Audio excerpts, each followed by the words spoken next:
ഈശ്വര, മീനാക്ഷി ഉറങ്ങിക്കാണല്ലേ. അമ്മാവൻ ഉറങ്ങിയിരുന്നെങ്കിൽ മതിയായിരുന്നു. ഗേറ്റ് ചാടണ്ട, ശബ്ദം കേൾക്കും. അയ്യോ, അടുത്ത വീട്ടിലെ പട്ടികൾക്ക് ഉറക്കമില്ലേ?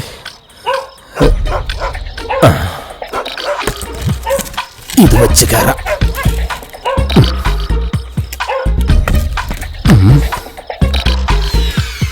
ആരുമില്ല, ഭാഗ്യം. എടുത്തേക്കാം, തിരിച്ചു ചാടാനുള്ളതല്ലേ.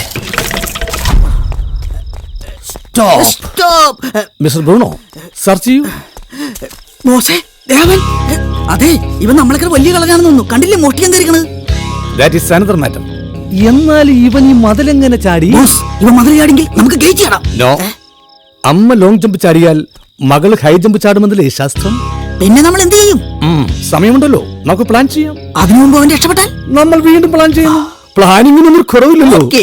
നിനക്കറിയോ, എന്റെ ചെല്ല പേര് തന്നെ പ്ലാൻ ചെയ്യുന്നതാണ്. അത് ശരി. പിന്നെ എന്റെ പ്ലാനിങ്ങിൽ അസൂയമൂത്ത ചിലർ എന്റെ വീട്ടുപേർ ചേർത്ത് മൂലമറ്റത്ത് പ്ലാൻ ചെയ്യുമ്പോൾ വിളിക്കാറുണ്ട്. ഭാഗ്യം, പട്ടാളം ഉറങ്ങിക്കാണും.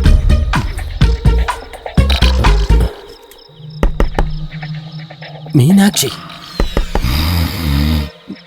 ഇവിടെ എന്തോന്ന് ഉറക്കക്കുളി വെച്ചിട്ട് കിടക്കുന്ന മീനാക്ഷി.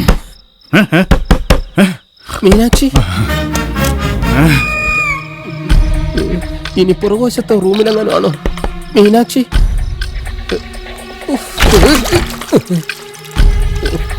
അവളുടെ ഒടുക്കത്തെ ഉറക്കം. പുറകോട്ട് ചെല്ലാം.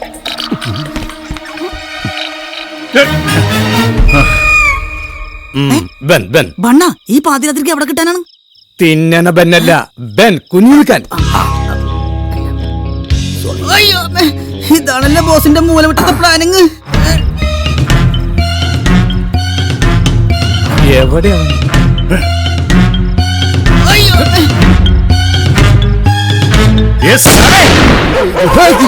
പൊട്ടി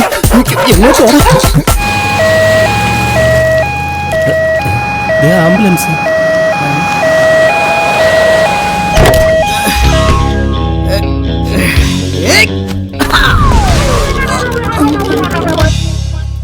ശ്രദ്ധിച്ചെടുക്കടാ തെണ്ടി. ധൈര്യമായിട്ട് ഇറങ്ങ്, ഞാനില്ല കൂടെ. ഇത് നമ്മുടെ ഡയറക്ടർ സാറല്ലേ? നിങ്ങളെ ആംബുലൻസുമായിട്ടൊക്കെ ഷൂട്ടിങ്ങിന് അല്ല, ഇയാളുടെ കഴുത്തിന് എന്ത് പറ്റി? അതെ, ഇന്നലെ രാത്രി നല്ല മൂടായത് കൊണ്ടേ കഥ എന്തെങ്കിലും കിട്ടുമെന്ന് അറിയാൻ വേണ്ടി ബോസിന്റെ കഴിഞ്ഞ കാല ജീവിതത്തിലൊക്കെ വെട്ടി തിരിഞ്ഞു നോക്കിയതാ. അടുത്തുള്ളിക്ക് പോയി രാത്രി തന്നെ ഹോസ്പിറ്റലിൽ കൊണ്ടുപോയി. ദേ വരുന്ന വഴിയാ. അയ്യോ, എന്നിട്ട് കഥ എന്തായി? കഥ ഇന്നലെ തന്നെ തീർന്നേനെ. ഇത് അത്രയും മരുന്നാണോ? ബോസിന് കട്ടിയഹരം കഴിക്കാൻ പാടില്ലെന്ന ഡോക്ടർ പറഞ്ഞേക്കണതേ. അതുകൊണ്ട് ഞാൻ കുറച്ച് ചില്ലി ചിക്കനും പൊറോട്ട വാങ്ങിച്ചു. അവർ കൊണ്ടുപോട്ടെ.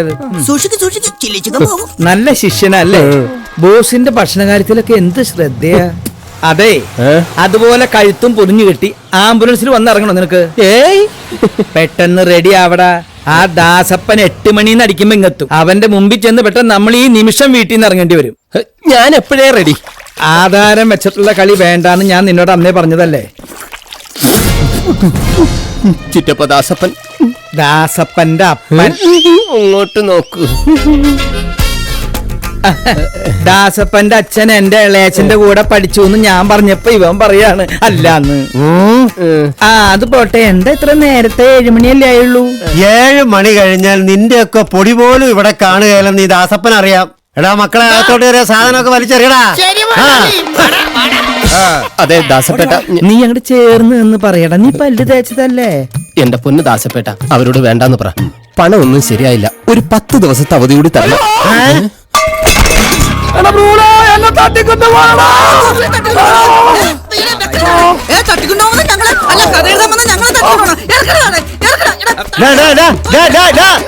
അതെനിക്ക് ആവശ്യമുള്ള സാധനമാ. അതിനെ അകത്തോണ്ടു കൊണ്ടുപോടാ. അങ്ങനെ അങ്ങോട്ട് പോട്ടെ. ദാസപ്പേട്ട, സത്യമായിട്ടും 10 ദിവസത്തിനുള്ളിൽ നിങ്ങളുടെ കട ഞാൻ തീർത്തിരിക്കും. ഇല്ലെങ്കിൽ ചേട്ടന് വീടെടുത്തോ. നിന്റെ ഉറപ്പ് മാത്രമല്ല, ഇയാളോടെ പറയട്ടെ. ഉറപ്പാണോ? ഉറപ്പാ. ഉറപ്പിന്റെ ഉറപ്പാവില്ലോ. നിർത്തിക്കോ. വാ വാ വാ. ഇനി തെറ്റിച്ച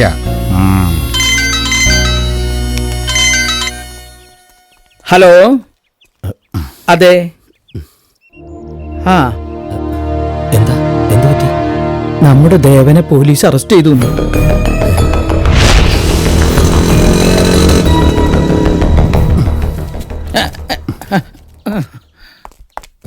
അമ്മേ, അച്ഛാ, അളിയനെ എന്തിനാ പോലീസ് പിടിച്ചേ?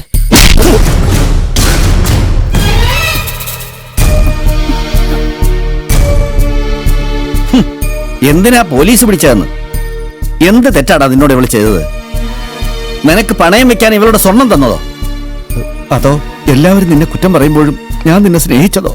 നീ നിന്റെ കൂടപ്പറപ്പിനെ തന്നെ ചതിച്ചല്ലോടാ. പണത്തിന് വേണ്ടി നീ എന്ത് ചെയ്യാൻ മടിക്കാത്തവനാണെന്ന് എനിക്കിപ്പം മനസ്സിലായി. അച്ഛൻ, വേണ്ട, ഇനി നിന്നെ ആർക്കും കാണണ്ട.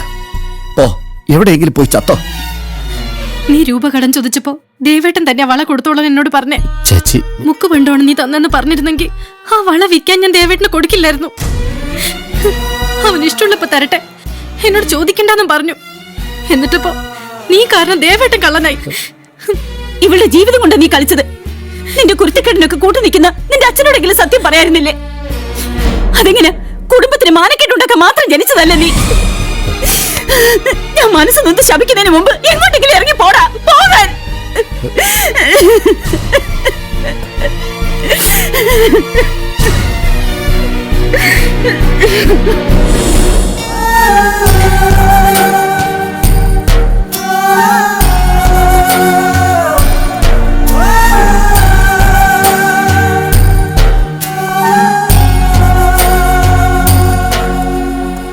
അച്ഛൻ തല്ലിയതോ വഴക്ക് പറഞ്ഞതൊന്നും അല്ല എന്റെ വിഷമം.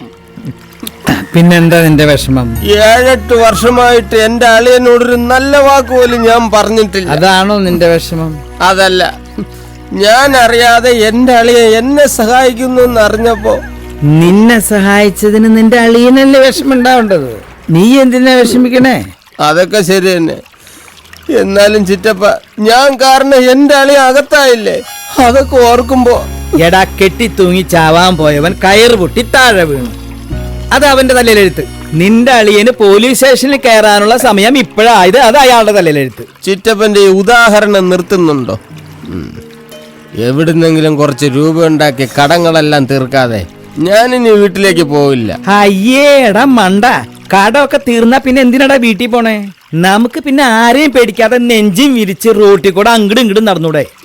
അഥവാ നിനക്ക് വീട്ടിൽ പോണെന്നുണ്ടെങ്കിൽ നീ ഇപ്പൊ പൊക്കോ.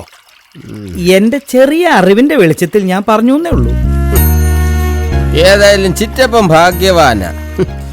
തല്ലാൻ അച്ഛനില്ല, ചീത്ത വിളിക്കാൻ അളിയനില്ല, അടിച്ചു പുറത്താക്കാൻ അമ്മയില്ല, എന്തിന് സ്നേഹിക്കാൻ ഒരു പെണ്ണ് പോലും ഇല്ല.